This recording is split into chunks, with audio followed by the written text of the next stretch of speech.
मुंबई और बैंगलोर का मैच था। इस मैच ने मैदान पर रोमांच तो पैदा किया, लेकिन साथ में खड़े कर दिए कई बड़े सवाल। तो भाई फिल सॉल्ट, विराट कोहली, पाटीदार और टीम डेविड के शानदार बल्लेबाजी के दम पर आरसीबी ने मुंबई का दम निकाला। बैंगलोर के 240 के जवाब में मुंबई की पारी रफ्तार पकड़ ही नहीं पाई और रोहित शर्मा का रिटायर्ड हर्ट आउट होना टीम को बहुत ज्यादा भारी पड़ गया और मुंबई को मिली इस सीजन की तीसरी हार। अब तो भैया मुंबई को इस सीजन या तो दादी जी की दुआ बचा सकती है या अंबानी जी की दुआ। जोकिंग। वैसे जोक तो कल के मैच में आरसीबी की पारी के 18वें ओवर में टीम डेविड ने मारा, जब उन्होंने अंपायर्स के मुझे ले लिए और बदली जा रही बॉल। आज उस पल की बात करेंगे जहां टीम डेविड ने अंपायरिंग के लॉ के एल लगा दिए। मैच के 18वें ओवर में टीम डेविड ने एक ऐसा छड़ा कि गेंद की हालत खराब हो गई। अंपायर ने गेंद बदलने का फैसला किया और रिप्लेसमेंट बॉल मैदान पर आई। जैसे ही अंपायर ने नई गेंद चुनी, डेविड ने उसे अपने हाथ में लिया और हवा में उछालने लगे, जैसे घर की बालकनी में प्रैक्टिस कर रहे हो। अंपायर साहब हाथ फैलाए खड़े थे कि भाई ये बॉल हमको दे दो डेविड, और डेविड मानो कह रहे थे रुको जरा सब्र करो। अंपायर बॉल बार बार मांग रहे थे, लेकिन डेविड ने उसे अच्छी तरह चेक किया। अब देखने में तो बड़ा फनी पल लगा, लेकिन दोस्तों क्रिकेट का नियम इस पर सख्त है। क्रिकेट के नियमों के अनुसार एक बल्लेबाज गेंद को हाथ में लेकर चेक नहीं कर सकता। लॉ 4.2 जो कहता है कि मैच की गेंद पर सिर्फ और सिर्फ अंपायर का कंट्रोल होता है। जब गेंद बदली जाती है तो अंपायर ही डिसाइड करता है कि रिप्लेसमेंट बॉल पुरानी गेंद जैसी ही घिसी हुई है या नहीं। अगर खिलाड़ी गेंद हाथ में लेता है तो इसे खेल में बाधा डालने या बॉल टैंपरिंग की कोशिश के रूप में देखा जा सकता है। ऐसा इसलिए क्योंकि अंपायर का फैसला ही आखिरी होता है खिलाड़ियों का। अब जो टीम डेविड ने किया, हो सकता है उन पर फाइन लग जाए। वैसे भी इस आईपीएल में अनुशासन के नाम पर जो हंटर चल रहा है, उससे तो ऐसा ही लगता है कि खिलाड़ियों को पॉकेट मनी भी बचाकर रखनी पड़ेगी अपनी। सिर्फ 20 मैचों के अंदर 60 लाख का जुर्माना तो सिर्फ स्लोअर ओवर रेट की वजह से वसूला जा चुका है और 65 लाख के आसपास अंपायर से बहस करने के चक्कर में लपेट लिए गए हैं।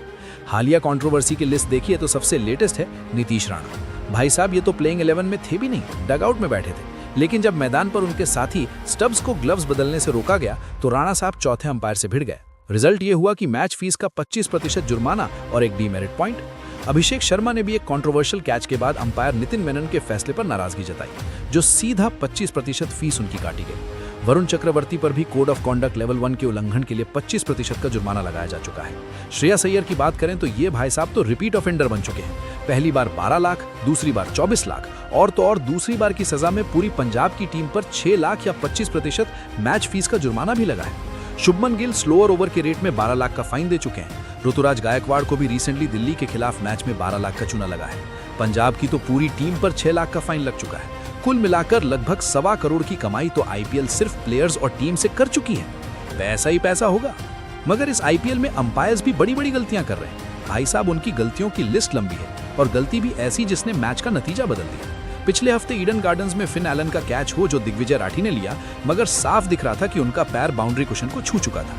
या फिर आवेश खान का वो स्टंट हो जब बाउंड्री के बाहर खड़े खड़े उन्होंने बॉल को हिट किया। इस पर तो फाइन लगना चाहिए था, मगर अंपायरों ने इसे भी नजरअंदाज किया। थर्ड अंपायर जमाने भर का टाइम ले लेंगे वाइड चेक करने में, मगर कैच चेक करने में इन्हें आलस आती है। रनआउट भी चेक नहीं किया जाता। अब सवाल ये उठता है कि अंपायर गलती करे तो ह्यूमन एरर और खिलाड़ी रिएक्ट करे तो फाइन। ये कैसा न्याय है? ये सब क्या देखना पड़ रहा है? लोग पूछ रहे हैं कि क्या अंपायर्स पर फाइन नहीं लगना चाहिए। सच तो यह है कि प्रोफेशनल क्रिकेट में अंपायर्स पर पैसों का जुर्माना नहीं लगता। उनकी जवाबदेही परफॉर्मेंस रिव्यू सिस्टम के जरिए होती है। अच्छा, हर मैच के बाद मैच रेफरी रिपोर्ट देता है। अगर गलती ज्यादा हुई तो अंपायर की रेटिंग गिर जाती है। रेटिंग खराब होने पर अंपायर को बड़े मैचों से हटा दिया जाता है या पैनल से ड्रॉप कर दिया जाता है। यानी आईसीसी का रूल साफ है, जो भी हो जाए मैदान पर अंपायर ही अथॉरिटी है। और बॉल को लेकर अगर कोई खिलाड़ी कुछ करता है तो अंपायर के पास पूरा अधिकार है फैसला लेने का। यहाँ मैं बॉल को पाकिस्तान जैसा नोचने और दांतों से काटने की बात नहीं कर रहा हूँ। हेलो, यहाँ मैं बात कर रहा हूँ रिप्लेस्ड बॉल की कंडीशन को लेकर डिसएग्रीमेंट की। जैसे जब ऋषभ पंत ने पिछले साल इंग्लैंड दौरे पर लीड्स टेस्ट मैच में उन्होंने गुस्से से गेंद को पटक दिया था तो उन्हें डीमेरिट पॉइंट मिला था। इसके अलावा जब 2023 एशियज में ऑस्ट्रेलिया को गलत गेंद दी गई थी तो वो सिर्फ देखते रह गए थे। आईपीएल 2024 में भी यही दिख रहा है। अंपायर राजा है और खिलाड़ी उनके गुलाम।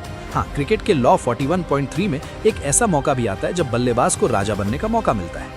अगर अंपायर को लगता है कि फील्डिंग टीम ने गेंद से छेड़छाड़ की है तो बैटिंग टीम को 5 पेनल्टी रन मिलते हैं और स्ट्राइक पर खड़ा बल्लेबाज खुद 6 गेंदों के सेट में से अपनी पसंद की गेंद चुन सकता है। लेकिन टीम डेविड वाले मामले में वो गेंदबाज नहीं बल्कि बल्लेबाज थे। ऐसे में क्या उन पर फाइन लगेगा?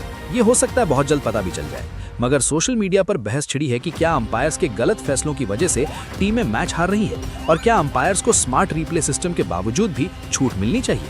आप क्या सोचते हो? कमेंट करके बताना। क्या अंपायर्स पर भी खिलाड़ियों की तरह पैसों का